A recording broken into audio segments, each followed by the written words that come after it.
Have you ever been in a situation where you wanted to yell at your boss? Where you got so angry that you could just grab your computer and just smash it or throw it out the window?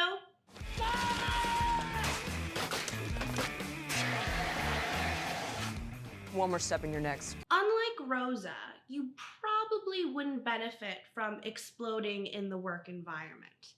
But what you would benefit from is this video where I talk about the 3 processes to manage your anger.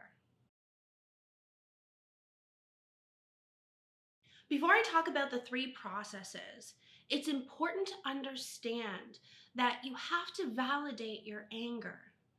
Whether you feel as though it's illogical or logical, it's important to validate your emotions. If you don't feel that you have a right to your emotions, or you push your anger below the surface, or just shove it right down, then your anger will continue to build up and resurface in many different ways.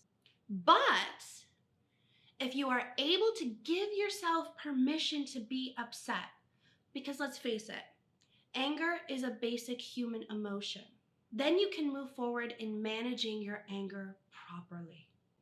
In my years of working with patients for over a decade, I have noticed a developmental process that patients go through in order to bring up and process their anger in a very healthy manner. The first step is a stabilization process, a releasing process, and a reflecting and insight building process. Let's explore these processes in more detail. The stabilization process involves cognitive behavioral techniques, including but not limited to emotional freedom techniques such as tapping, where you have the opportunity to identify, validate, and manage or contain your anger in the moment. For example, if you're at work and your boss just pisses you off in front of the entire team at a team meeting, then what you could do is you can excuse yourself, take some personal time, maybe go to the washroom, go to a private place, and engage in a tapping exercise. So what you want to do is you want to hit the major pressure points on your face and on your body, and you want to repeat, even though I am really pissed off at my boss right now, my anger is valid, and I love and appreciate myself. And this is something that you can say to yourself over and over again as you are tapping. For a more step-by-step process on how to engage in this tapping technique, you can watch my anger video where I talk about the 5 strategies to help regulate anger and to help release it in a very healthy way using more CBT techniques. The next process involves getting your anger out. So you've done it. You were at work, your boss pissed you off, you were able to contain it in the moment. Now you're home. What do you do with it? Even if you're still not fuming, it's important to release that anger because what it does, like we mentioned, it builds up. So it's important to release it. Letting it out can look very different for each person. Some people like to journal. Some people like to yell and swear and scream and maybe punch a pillow.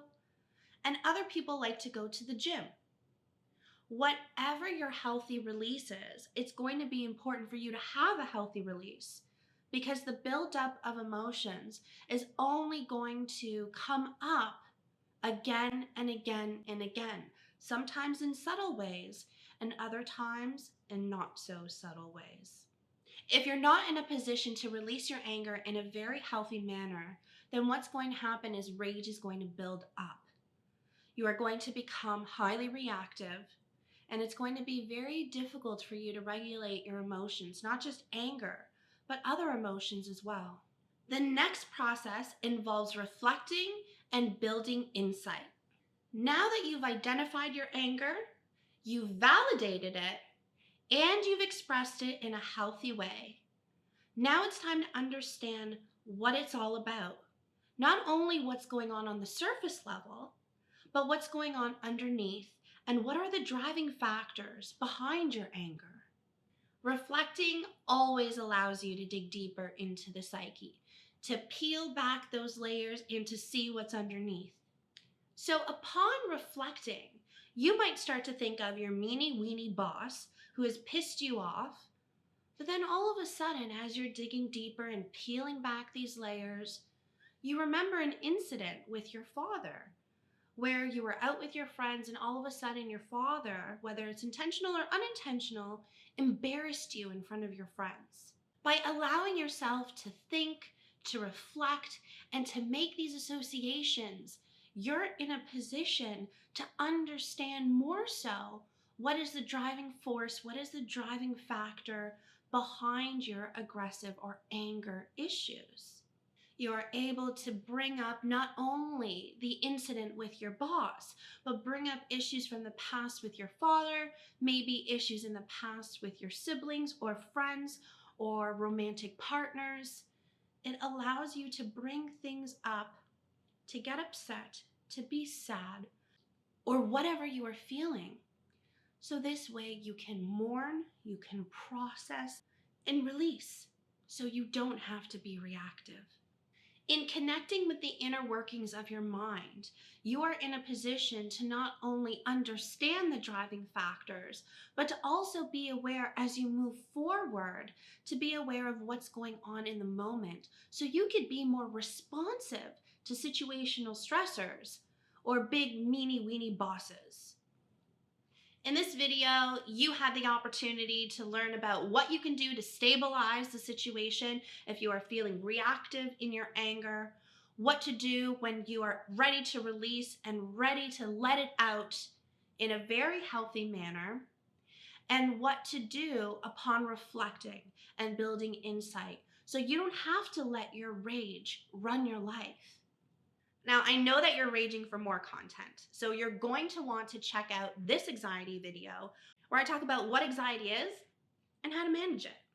And of course, don't forget, if you like this video, please give it a thumbs up and subscribe to my channel for more awesome psychology content.